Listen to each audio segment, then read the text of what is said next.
Okay, so jumping back over to more from the Division 2, and while it was great to see some new content hit the live game last week after what, a nearly 15 or 16 month absence, I think it would be fair to say that the installation and overall launch stability of TU15 wasn't optimal.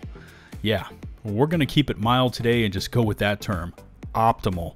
So with that in mind, and with leg 2 of the Hidden Alliance Manhunt set to go live tomorrow, the Division dev team have hit us with a list of patch notes incoming in TU 15.1. My name is Lieutenant Buzz Lightbeer, and welcome to my YouTube channel. If you could smash that big, beautiful subscribe button, it would be most appreciated, especially as we're inching ever so close to 100K subs on the channel. And also, don't forget to ring the bell to receive all my future upload alerts.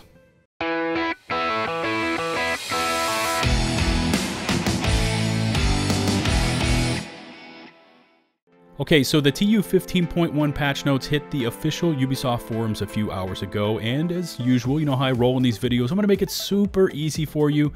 I will leave a link to this official Ubisoft forum post in the video description below. I encourage you to click on it, hop on over there, check out the patch notes for yourself. They're not very long, maybe 2 to 3 minutes read time. So anyway, it starts off here, the patch notes for the upcoming title update 15.1. Gear and weapons is first up, and these are kind of big.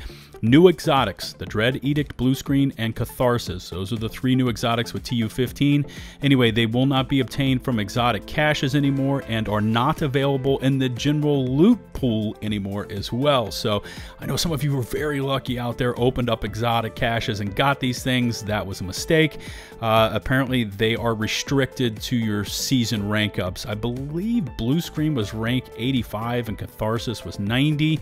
Maybe it's reversed. Anyway, if you don't have them yet, you're going to have to rank up through your season pass or your season level ups.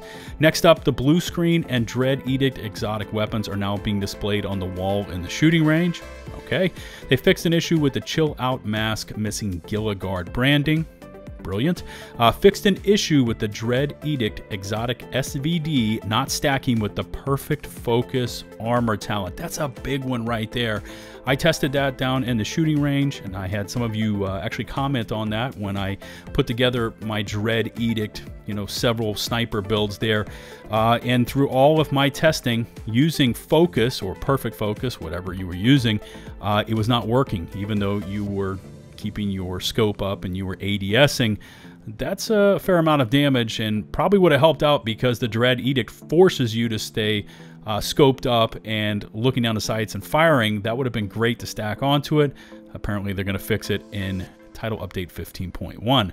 And the final point under gear and weapons, players can no longer gain the disruptor round stacks, this is silly, by shooting wildlife and dead NPCs with the Blue Screen exotic LMG. Well, thank God for that. That's all I could say. Thank God for that. Shooting wildlife and dead NPCs. Only in the Division. Okay, so next up, they have 3 bullet points for the new mode, Countdown. This first one's really big.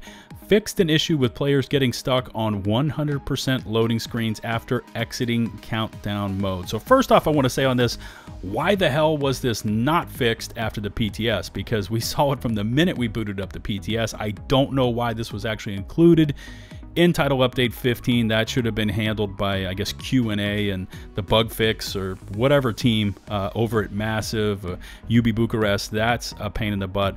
I think a lot of us figured out either spam the escape key or F or whatever it is on your controller to kind of bypass it, but apparently that's going to be fixed. Thank you. Anyway, next up, fixed an issue with the enemy NPC spawning in reactor after the encounter was completed. I could see where that would be a problem. I haven't seen it personally, but I could see where that could be a problem. And final point, fixed an issue with the hunters being shown as Black Tusk on the inspect frame of the death screen.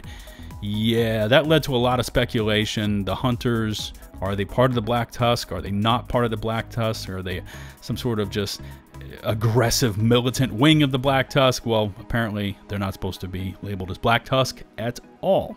Next up is the expertise system. This was another portion of the new content that we got with title update 15. It's had its fair share of issues.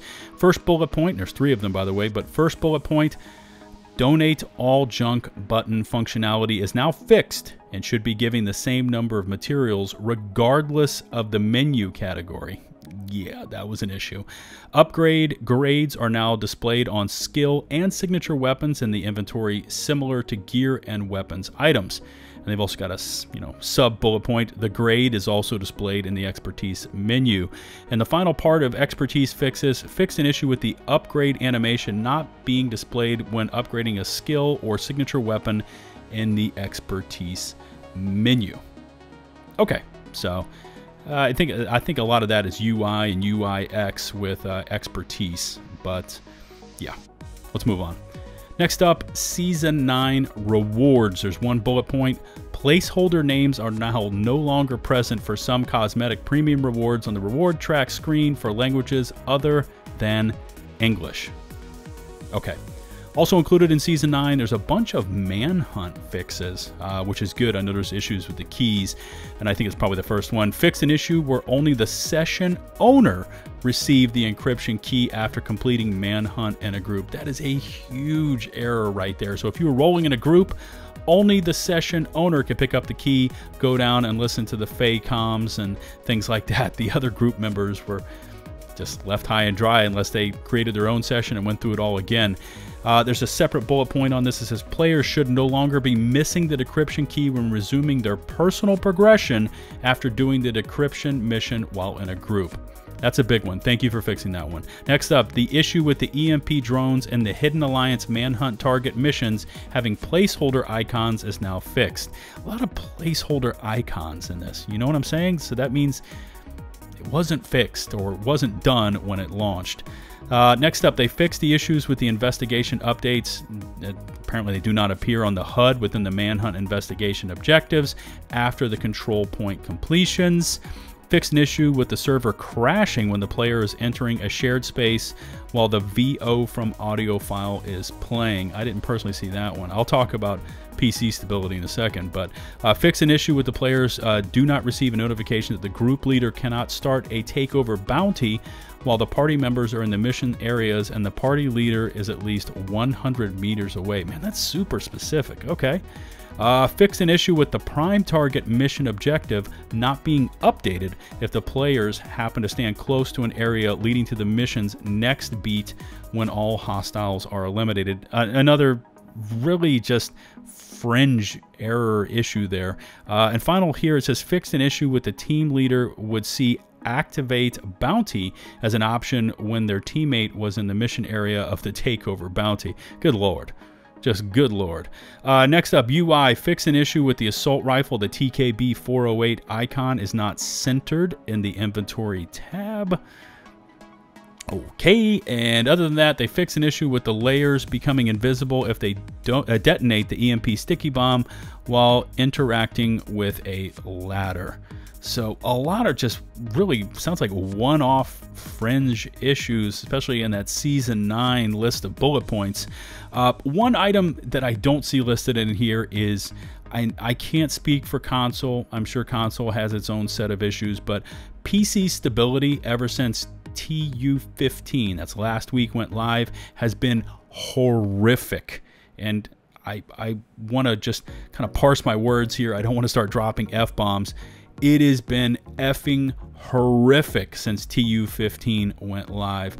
For those of you who've been following my channel, you know I've been covering Battlefield 2042, and although I'm not going to glamorize, you know, and drag down the Division 2 as far as performance levels to that of Battlefield 2042, but it reminds me quite a bit of Battlefield 2042. I've seen huge frame drops when I've never seen it. The game always ran rock steady, but more importantly, I'll be playing and probably 1 out of every 3 countdown sessions that I play will hard freeze my PC. And when I mean hard freeze it, I have to, you know, basically hard boot it. Got to hold down the power button to boot the system all the way back up. Now, sometimes it'll just freeze and it'll stay there for 20 to 30 seconds, and then it'll just kind of catch up with itself and we're off and running if I don't die in combat during those 30 seconds because I'm AFK. And then sometimes it'll hard freeze. I'll still hear audio, but I can't do anything, and I've got to Control-Alt-Delete, go to taskbar, you know, task manager, and get rid of the Division 2 and then boot it back up. But I have never ever seen stability issues like this on PC, and I've made comments about this in the past. I've been playing the Division since 2016, but I have never seen it this rough. I personally don't like having my entire desktop just frozen up where I can't even use my mouse while playing a video game. That's a bad sign. So there is something going on internally with the game that is just, you know, this hand is not communicating with that hand. I'm not a, you know, encoder, decoder, programmer. I don't do any of that stuff. I just rate the overall performance, and I know that right now on PC, it is the worst I have ever seen the game perform ever. And I would really like to see a massive list of fixes for that coming up, possibly before, you know, TU 15.2, whenever that's going to be. This needs to be a priority like ASAP, please. All right, before I go, I did want to touch on these last 2 points. They're not actually listed in the patch notes. They're actually part of the tweet that has the link to these patch notes. But number one is the deploy date for TU 15.1, and that's all the patch notes we've been discussing. It's not this week. It's actually next week. Next, I believe, Tuesday. That'll be the 31st. And with that, because they're prioritizing this hotfix, they explained that the Fairview Crew Apparel event, which was set to go live tomorrow, has also been pushed back to correspond with the TU 15.1 deployment. So Fairview Crew moved to next week along with the deployment of the patch. So not this week, next week. Okay, that's going to wrap up my recap of the TU 15.1 patch notes. And if you have any questions, leave them for me in the comment section. I'll do my best to answer them. As I requested earlier on in the intro, please remember to hit that big, beautiful subscribe button. Also, make sure to ring the bell to receive all my future upload alerts. If you could take a few seconds more to rate and or share the video, that's also greatly appreciated. Remember, you can find and follow me on Twitch, Twitter, and over on my community Discord server, now nearly 5,000 members strong. Links to all my socials in the video description below. Until the next one, this is Lieutenant Buzz Lightyear, signing off.